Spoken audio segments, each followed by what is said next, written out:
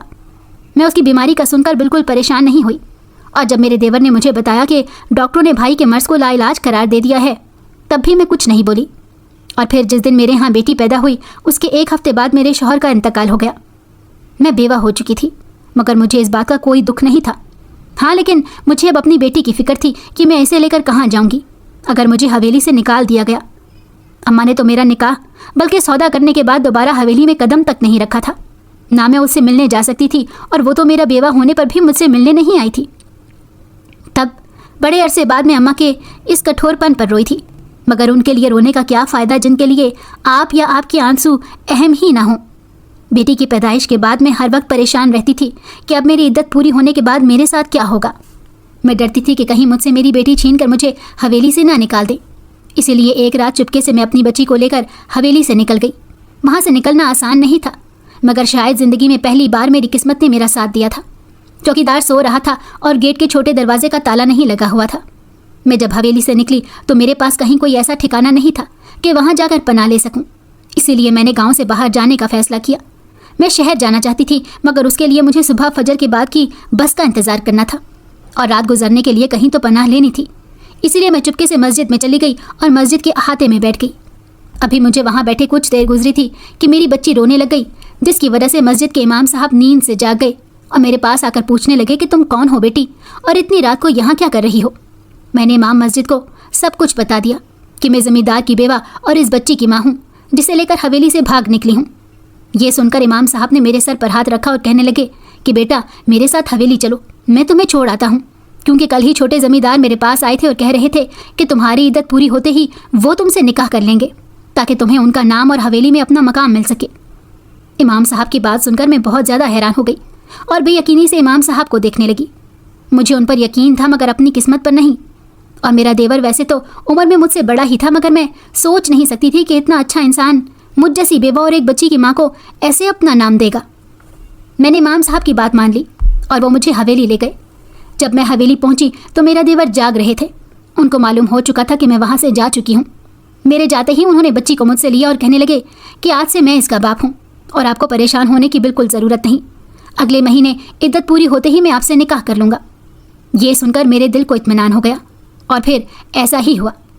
عدت پوری ہوتے ہی میرا نکاح میرے دیور سے ہو گیا، اور مجھے تب اندازہ ہوا جب ایک بہترین انسان کا ساتھ مجھے مل چکا تھا کہ میں کتنی خوش نصیب ہوں جو اللہ نے مجھے بچپن سے اب تک کی تمام محرومیوں کا اتنا اچھا اجر دیا تھا۔ میں بہت خوش تھی۔ آج میری شادی کو 5 سال ہو چکے ہیں۔ میرے شوہر بہت اچھے ہیں اور اپنا بیٹا ہونے کے باوجود زیادہ پیار میری بیٹی سے ہی کرتے ہیں، اور لگتا ہی نہیں کہ وہ ان کے بڑے بھائی کی اولاد ہے۔ میری اماں کچھ مہینے پہلے حویلی میرے پاس آئی تھی۔ وہ شرمندہ تھی اور مجھ سے معافی مانگ رہی تھی۔ میں نے اسے معاف کر دیا تھا کیونکہ میں نے تو ہمیشہ اسے اپنی سگی ماں ہی سمجھا تھا۔ مگر اب بھی جب مجھے یاد آتا ہے کہ اماں نے میرے ساتھ کیا کچھ نہیں کیا تو میری روح کانپ جاتی ہے۔ اگر میرے شوہر مجھے نہ اپناتے تو شاید ساری زندگی ہی میں بد نصیبی میں کاٹ دیتی، مگر اب تو شاید ہی کوئی مجھ جیسا خوش نصیب ہوگا۔